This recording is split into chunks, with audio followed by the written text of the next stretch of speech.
Hello, Cesar Romero here, financial advisor, Minneapolis, Minnesota. One of the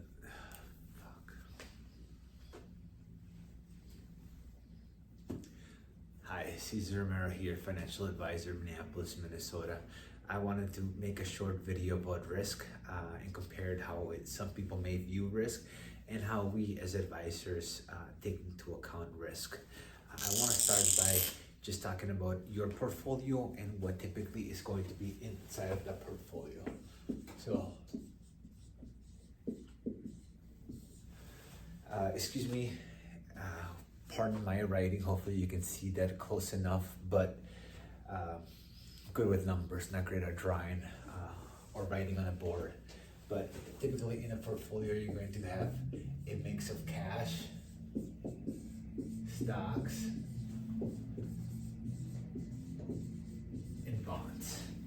And when we talk about stocks, it may not actually be an individual stock like Apple or Microsoft or Tesla or any of those stocks, but just a bucket of stocks. So usually we use a lot of ETFs and whatnot. Same thing with bonds, and cash is cash. For most people, when they are thinking about risk, they are concerned about the volatility of the market. So I'm going to start down here, and I'm going to talk about these three in the short term. I'll go back on top, I'll erase that and go into the long term. But short term,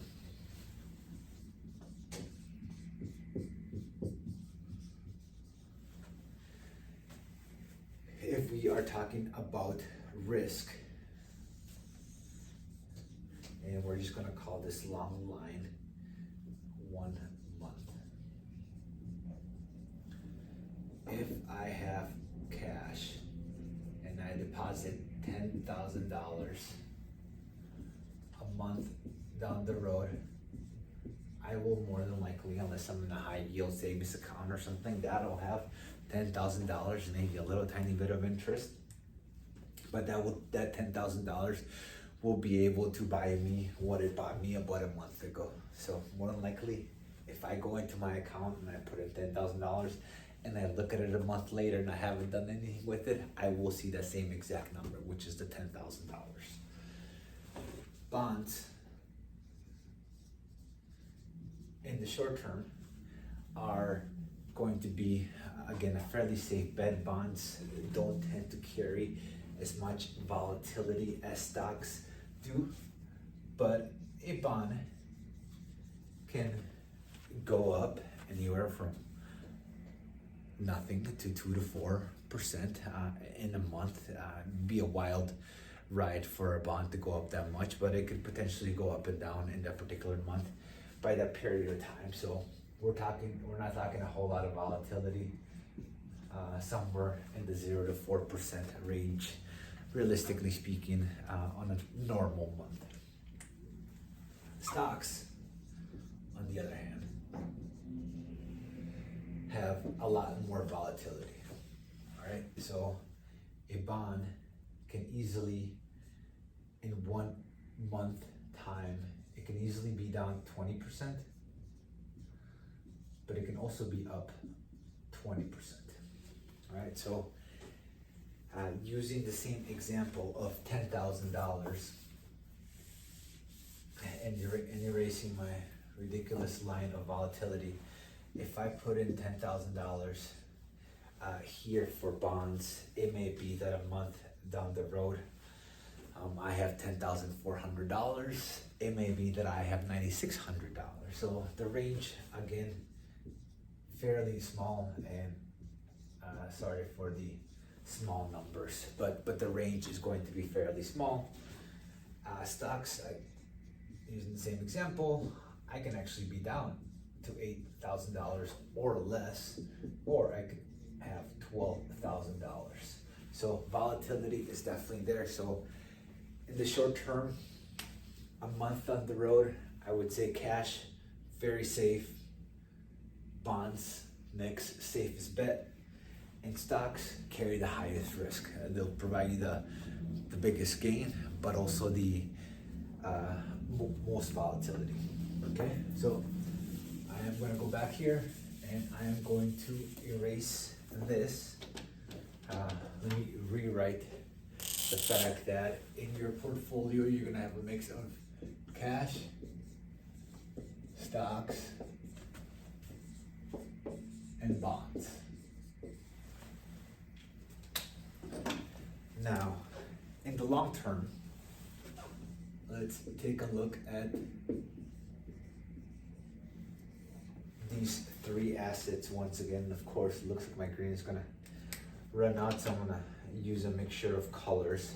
But now let's talk about 30 years down the road. All right. With 30 years down the road, we know that cash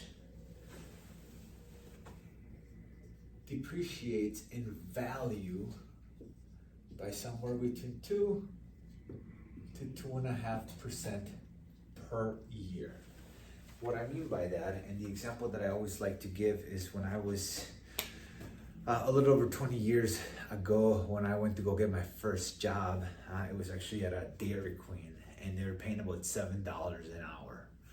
Well, as I drive around in the Twin Cities, again, just over 20 years from now, most fast food places are actually paying around $15 an hour just to work the drive-thru, to be a cook, to take in the orders or whatever. Literally, a little bit more than twice as much as I got paid to do the same thing, because now the dollar isn't worth as much.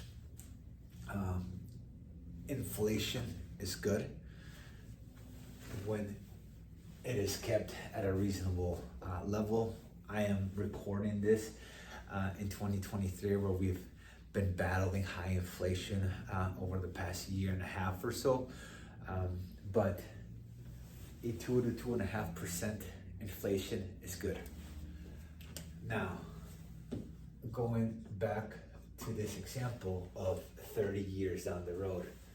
Now, if you put $10,000 into the SIM savings account, 30 years down the road, you will also have $10,000, assuming you got a small rate of return. So if you have it at a large bank where they're paying you 0.15%, again, over the 30 years, yes, it will have probably increased, not dramatically, but a tiny little bit. But I would argue that that $10,000 probably has the equivalent buying power of $4,000 in today's dollars.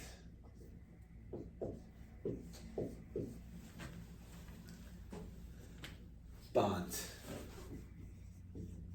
Bonds, again, are really a hedge against stocks, and they work conversely. Usually in a good year in equity market, it means a bad year in the bond market, and vice versa. A bad year in the equity market usually means a bad year in the bond market.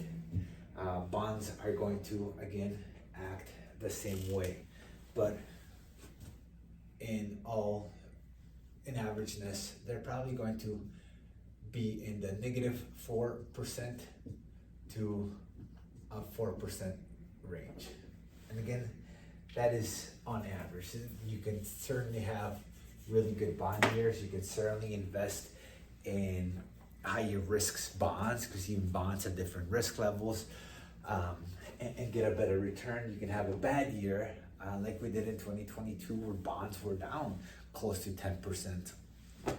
But year over year, this is kind of the range that you're going to get. We think of bonds as kind of fixed income, as that money that you're going to use to withdraw once you're kind of in retirement, and it allows for disciplined investing, and I'll talk more about that next time. And stocks, over the last 100 years, depending on what you're investing in, returned around 10%. Now, that 10% is not what you are getting year over year. Again, you might have a bad year of down 20%, but then you might also have a year where the equity market returns 30%. But over the last 100 years, if you take the average of what the stock market has done, you're looking at a return of 10%, which means that the same $10,000 invested for those 30 years would have grown substantially.